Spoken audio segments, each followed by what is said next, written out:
Carl Jung once warned that the greatest danger is not what lies outside of us, but what lies within us, unseen, unacknowledged, and unfaced.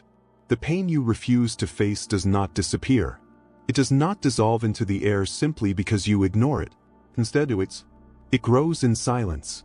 And little by little, it begins to control your choices, your relationships, your dreams, and even your destiny. The truth is harsh. What you bury does not die. It rules you from the shadows.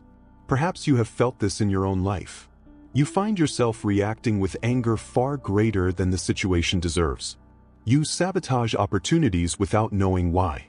You repeat the same mistakes, the same heartbreaks, the same disappointments, as if trapped in an invisible circle. And when you ask yourself, why does this always happen to me? The answer Jung would give is simple: because the pain you have not faced is pulling the strings. The unconscious, he taught, does not remain silent. It speaks through patterns, through repetition, through symptoms of the soul. Think back to your earliest wounds. Maybe you were a child who longed for affection but received only silence. Maybe you were told not to cry, not to feel, not to show weakness. Maybe you lived in a house where love was conditional, where acceptance depended on performance, obedience, or silence. Those moments of pain did not vanish with time. They sank deep into your unconscious, shaping the way you see yourself and the way you see others. And unless they are brought into the light, they continue to govern your life, like an unseen law written inside your soul. Jung called this the shadow, the sum of everything we reject about ourselves. Not only our anger, jealousy, and rage, but also our grief, our tenderness, our vulnerability. Everything that was once punished, mocked, or denied becomes hidden. You believe you have buried it, but the shadow is alive, influencing every decision you make. This is the warning. The pain you refuse to face does not stay silent. It whispers through your fears, it screams through your relationships, it haunts your nights with dreams you cannot explain. Have you ever wondered why you are drawn to the same kind of partner, even when you know it leads to heartbreak? Why you repeat the same mistakes, no matter how much you promise yourself that this time will be different? This is not random. It is not fate. It is your unconscious trying to resolve what you have avoided. The pain you have not faced finds its way back to you through people, through circumstances, through choices that feel like destiny but are in truth the repetition of old wounds. The more you resist, the stronger it becomes. Jung often reminded us that what you resist persists. The anger you deny becomes bitterness. The grief you suppress becomes numbness. The shame you bury becomes self-sabotage. Each avoided feeling transforms into a force that shapes your life without your consent. And the tragedy is that most people spend their entire lives running from themselves, never realizing that they are prisoners of the very pain they refuse to face. Imagine a child locked in a room, crying for attention year after year. At first the cries are loud, insistent. But when no one comes, the child grows quiet. Yet silence is not peace. Silence is despair. That child becomes the shadow within you, the grief, the loneliness, the fear left unacknowledged. And even if you pretend not to hear it, the child does not disappear. It shapes your relationships, turning love into a desperate attempt to be seen. It shapes your work, driving you to succeed not from joy, but from fear of failure. It shapes your very identity, convincing you that you are unworthy of happiness. This is Jung's warning. The pain you lock away will rule you until you open the door. The unconscious is not an enemy. It does not seek your destruction. It seeks wholeness. Every symptom of repetition, every heartbreak, every cycle of failure is the psyche's way of saying, "Look here. Feel this. Face what you have denied." But we resist. We numb ourselves with distractions, with endless scrolling, with work, with noise. We say we are fine, even as our lives unravel. We build masks of confidence while our souls tremble underneath. And still, the unconscious waits. It will not rest until the shadow is faced. Carl Jung once wrote, "Until you make the unconscious conscious, it will direct your life and you will call it fate." This is the essence of his warning. Fate is not some external power that plays cruel tricks on you. Fate is the sum of the inner forces you refuse to face. Your pain becomes your destiny, not because it must, but because you let it remain unseen. So what happens when you finally stop running? When you dare to turn and face the pain? The first step is honesty. To admit, yes, I am still wounded. Yes, I am still carrying grief. Yes, I am still afraid. There is power in this admission. For the moment you bring it into the light, it loses some of its grip. What was once a hidden master becomes a companion on the path to healing. Facing your pain does not mean drowning in it. It means listening to it.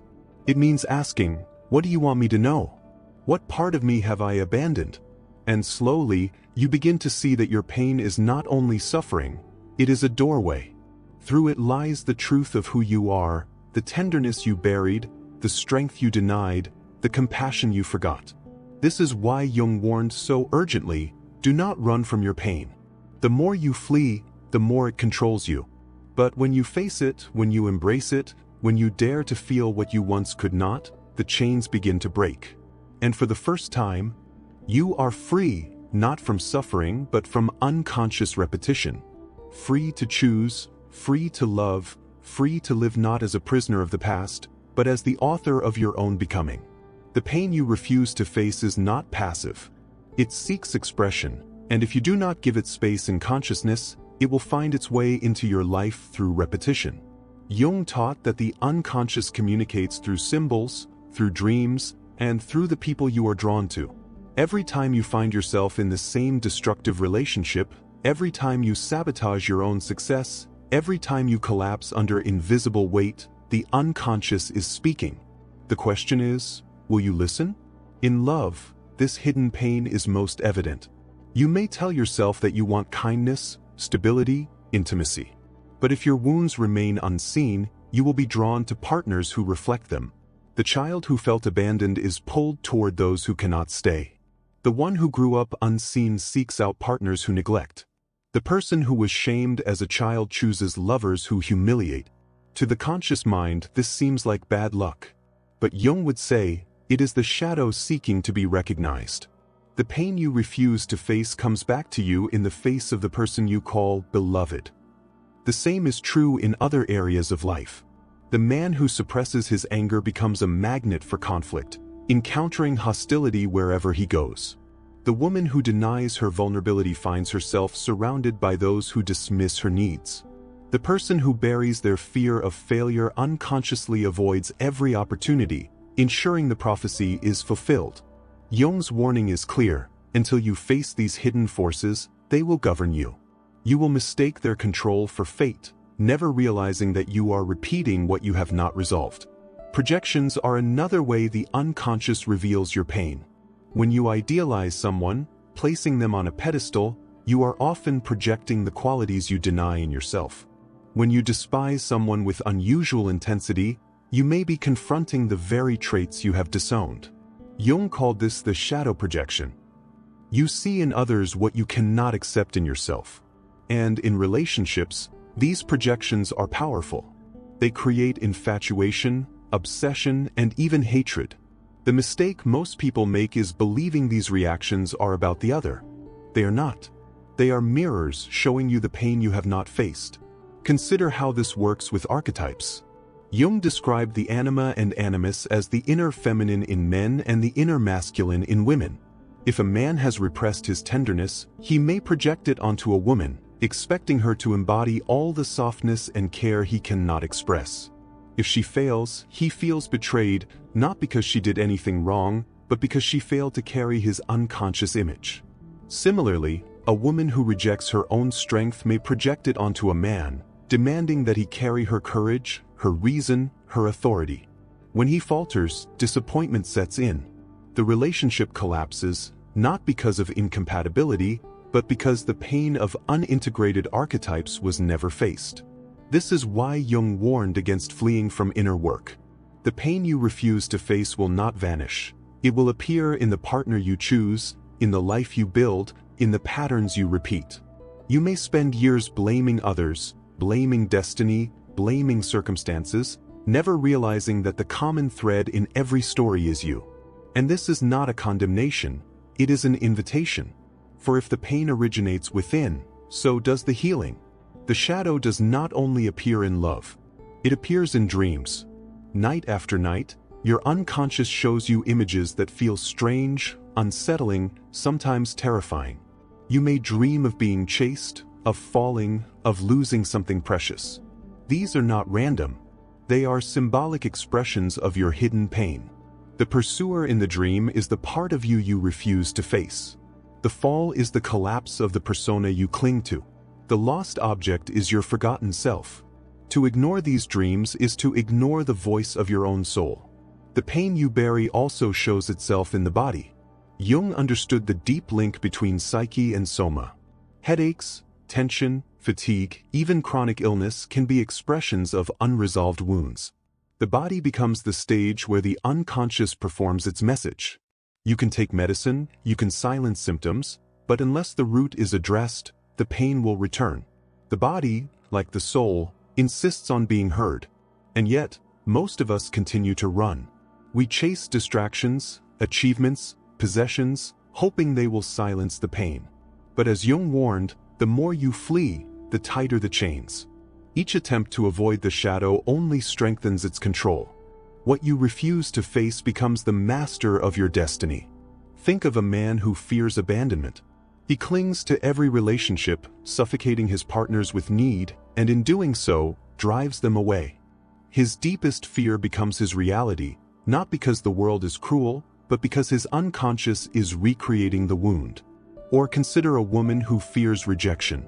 She hides her true self, always performing, always pleasing, and yet feels unseen, unloved. Her very attempt to avoid pain ensures its return. This is the great paradox. The more you resist your wounds, the more powerfully they shape your life. Jung's warning is not meant to instill fear, it is meant to awaken you. The pain you refuse to face is not your enemy. It is your guide. Every repeated mistake, every failed relationship, every haunting dream is a message. They are signs pointing to the places within you that demand healing. To ignore them is to remain trapped. To face them is to step onto the path of individuation, the path of becoming whole. So, when you find yourself asking, why does this keep happening to me? Why do I always end up here? Know that it is not fate. It is the unconscious. It is the shadow. It is the pain you have not yet faced. And until you turn inward, until you listen, until you dare to embrace what you fear, the repetition will continue. This is Jung's warning. To live unconsciously is to live enslaved. To deny your pain is to give it control. To refuse your shadow is to hand it the pen that writes your destiny. The choice, then, is not whether you will face your pain. The choice is whether you will face it willingly in consciousness or unwillingly in repetition. Carl Jung's greatest message was not simply that the unconscious controls us, but that it can be integrated. The shadow, though frightening, is not a prison. It is a treasure chest buried beneath fear. The pain you refuse to face becomes your master, but the moment you dare to face it, it becomes your teacher. And through that transformation, freedom is born. The path begins with awareness. To stop running. To pause and say, yes, I have carried wounds. Yes, I am still haunted by the past. Yes, there are parts of me I do not want to see. This honesty is the doorway. For what you admit to yourself no longer hides in the dark. It enters consciousness, where it can be held, examined, and healed. Jung reminded us that we cannot change anything until we accept it. Condemnation does not liberate, it oppresses. Acceptance is the first act of liberation. But awareness is not enough. You must learn to relate differently to your pain. Instead of fighting it, listen. Instead of silencing it, let it speak. What does your anger want to protect? What does your grief want you to honor? What does your loneliness reveal about your longing for connection? Each emotion, once feared, becomes a guide when faced with compassion. The pain you avoided all your life can become the doorway to your deepest wisdom. This process is what Jung called individuation, the becoming of the self. Individuation is not perfection. It is not the absence of wounds. It is the union of opposites, the reconciliation of shadow and light, the embrace of all that you are. To individuate is to say, I am not only my joy, but also my sorrow. I am not only my strength, but also my vulnerability. I am not only my successes, but also my failures. In this wholeness, the pain loses its power to control you, because you no longer reject it. And when you integrate your shadow, your relationships transform. You stop projecting your wounds onto others. You stop seeking saviors, stop reenacting the past, stop blaming fate. Instead, you meet others as they truly are, human, imperfect, carrying their own shadows. Love becomes less about completion and more about companionship. Conflict becomes less about blame and more about growth. Intimacy becomes less about possession and more about freedom. The same happens in your inner life. The dreams that once terrified you become sources of guidance. The emotions that once paralyzed you become sources of strength. The body that once carried your wounds begins to release them. The unconscious, once feared, becomes a well of creativity, wisdom, and renewal. This is the gift of facing your pain. It ceases to enslave you and begins to empower you. Jung's warning, then, carries within it a promise. The pain you refuse to face will control you, yes, but the pain you dare to face will set you free. Each wound is a doorway. Each shadow is a map. Each repeated mistake is not a failure, but a signpost pointing to the work you must do. And when you follow these signs inward, you find not destruction, but rebirth. Imagine the moment when your past no longer dictates your choices. Imagine the moment when love is no longer a desperate attempt to heal, but a conscious act of sharing. Imagine the moment when your pain, once feared, becomes the foundation of your strength. This is not fantasy, it is the natural outcome of individuation. It is the life that awaits when you choose to stop running. Carl Jung once wrote, "I am not what happened to me, I am what I choose to become." That is the essence of his warning and his promise. What happened to you, the pain you endured, the wounds you carry, they do not have to be your destiny.